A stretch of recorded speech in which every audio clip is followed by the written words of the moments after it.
Hi, I'm Brad DeRoche. Welcome to From the Practice Studio. This is a series available exclusively here through StringsByMail. In today's lesson, we're going to discuss articulation, and specifically dynamic articulation, or how to make one note louder than the next.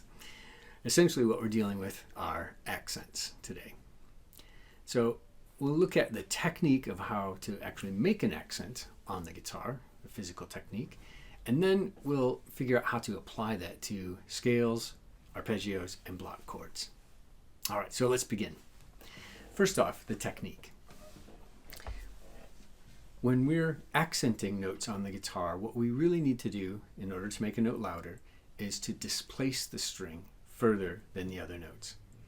I believe the best way to do that is to push the string inward toward the soundboard. So when we're playing, we're actually pushing the finger downward or inward toward the sound hole, toward the soundboard, further than the other strings. And in doing so, when we release it, we've actually displaced the string further. It has then more energy and produces a louder sound. Now, when we look at it from this direction, what we can see is the string being pushed inward toward the guitar further than the other notes. Hopefully you can see that example where the string is being pushed down or inward toward the sound hole. It's not being pulled across further, it's being pushed down or inward further. Okay, so that's the technique. Let's just try this on a single string with just index finger for starters if you haven't done much of this before. So start by playing the way you would normally play, your normal volume. Then try to push the string inward a little further. Can you notice how it's louder than the one that wasn't pushed in as far? So push inward toward the soundboard, inward or downward toward the soundboard. So it should produce a louder sound. Now try them back and forth. Accented note, not accented. Accented, not accented. Get the idea. All right. So now let's apply that process of accenting to a scale. To begin with, let's just play a very simple 2-octave G major scale. Now, if you want to play the same scale and follow along, that's great. But if you want to use a different scale, it's totally fine. It doesn't have to be this one, whatever you're comfortable with. So the pattern I'm going to use is this. Here's the fingers in the left hand. 2, 4, 1, 2, 4, 1, 3, 4, 1, 3, 4, 2, 4, 1, 2. All right, so here's the entire scale. I'll play it ascending and descending, and I'll try to make all the notes as even as possible. All right, so it sounds like this. And in the right hand, I'm going to just alternate with index and middle finger. So.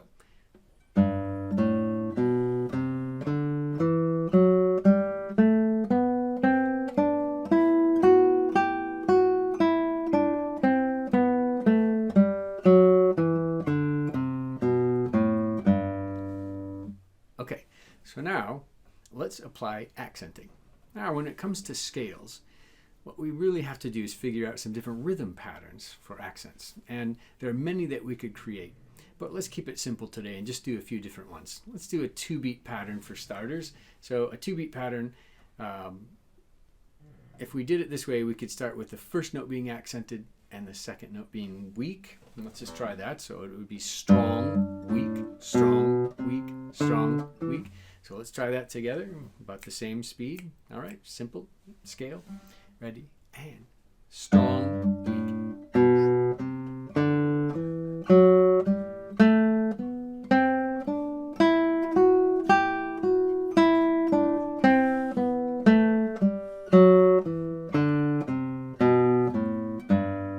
Okay, then let's reverse the accent. So now we have weak, strong, weak, strong.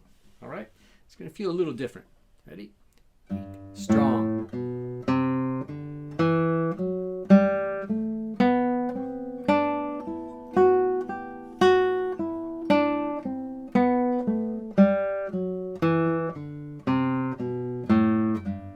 Okay, then to get a little bit more complicated, let's try a 3-note pattern. So this will be 1, 2, 3. We'll do strong, weak, weak. All right. 1, 2, 3. 1, 2.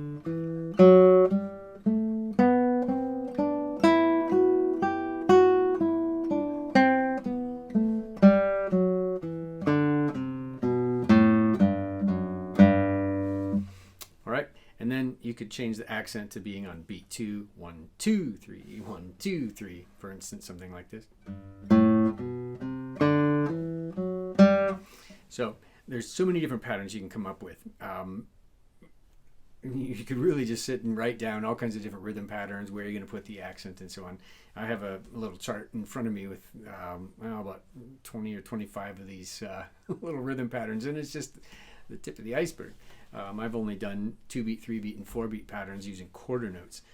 So there's all kinds of crazy stuff you could get into. But here's just one more example, just to get you thinking a little further down the field if you want. You could also apply more than one accent in a pattern. So for instance, let's say we have a 4-beat pattern. We could accent beats 1 and 3, but not 2 and 4. So 2 and 4 would be weak. So it would be 1, 2, 3, 4.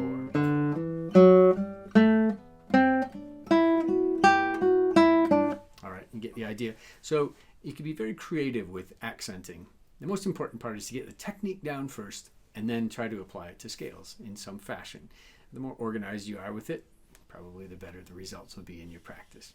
Okay, but let's move on to arpeggios next. And I'm going to use the Giuliani 120 studies since they're well known and most people have them.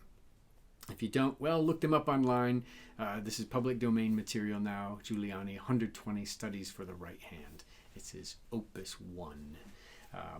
Anyway, we're going to start out with arpeggio number 2. From that collection, and here it is. And if you're not familiar with these, there's 2 chords in the left hand, C major chord, that's measure 1, and then in measure 2 it's actually a G7 chord, but since we don't play the 6th string on many of these, it ends up being in first inversion. So we have a B on the 2nd fret,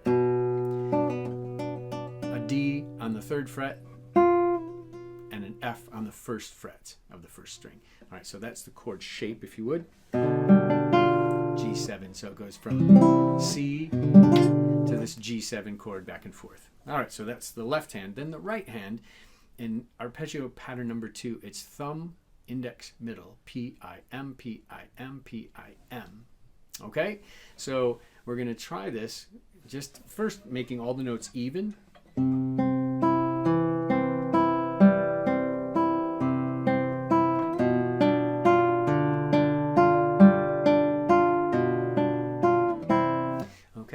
So you probably noticed that the bass line was moving in that one. So if you're not familiar with it, what I'm doing here is playing 5th string first, and then index and middle always play on the first 2 strings in this exercise. So 5th string, 4th string, 3rd, back to 5. Okay, and then similar pattern in the right hand, the G7 chord in the left hand. 5th string, 4th, 3rd, 5th. Repeat.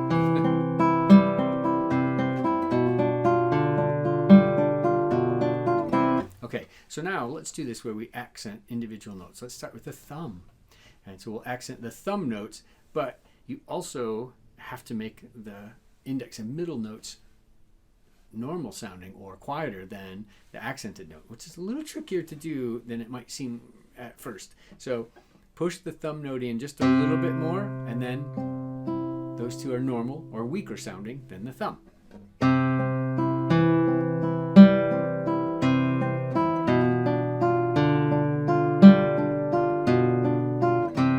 Now the thumb is the easiest one to do. It's sort of naturally stronger than the other fingers. So let's move on to try the index finger next. So now we're going to accent index finger but make thumb and middle weak.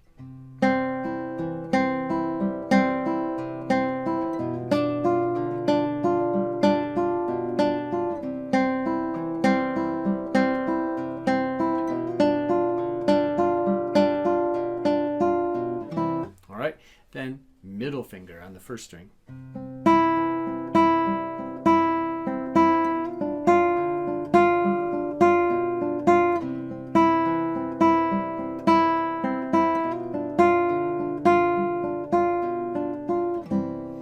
Okay, so you can apply that also to 4-note PIMA arpeggios and all the others. So let's just do one quick example with that. This is thumb, index, middle, ring, and my thumb will just go back and forth on the 5th string, 4th string, 5th, 4th. Okay, I'll just kind of go quickly through them: thumb, index, middle, and ring finger.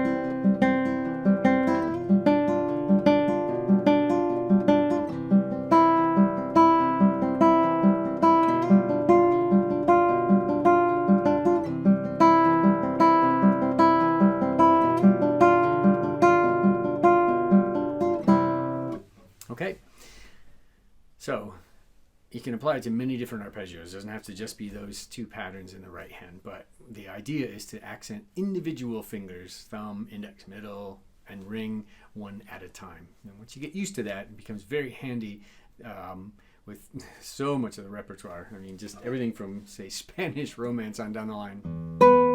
So you're accenting ring finger in that one, and so on. All right. Next, let's look at block chords. Now, block chords, accenting one note out of a group is much tougher at first. So you have to give this some practice. Start slow, just get used to doing one note at a time until you kind of get the hang of it, and then play through the chord as like Giuliani number 1, for instance. So let's take a look at that. Giuliani's first arpeggio, which is PIMA, applied to strings 5, 2, and 1. I don't know if you can see that very well on the right hand. All right, so it's basically the exact same thing as arpeggio number 2 that we had done earlier with PIM, except it's a block chord. So we're going to grab all the notes simultaneously.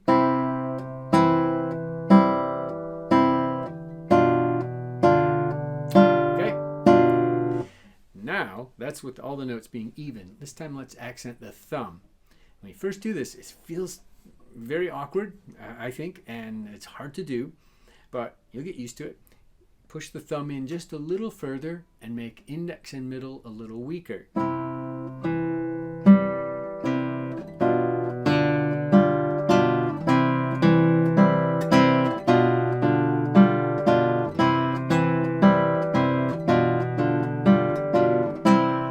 Okay, next I'm going to do index finger. So I'm going to push that one in just a little further.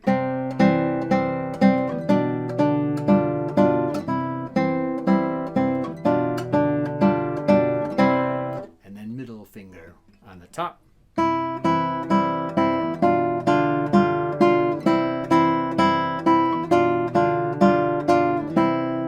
All right, so here they are kind of all in a row.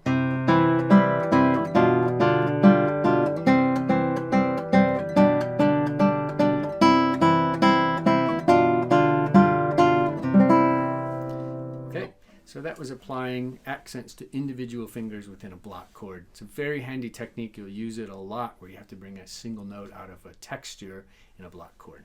So don't forget to do those. They're not maybe as fun at first to do because they're a little tougher than the scales and arpeggios, but they're so worthwhile. Anyway, hopefully you've gotten a thing or two out of this lesson today. So what we were looking at was accenting individual notes, articulating them by giving them more volume than the surrounding notes.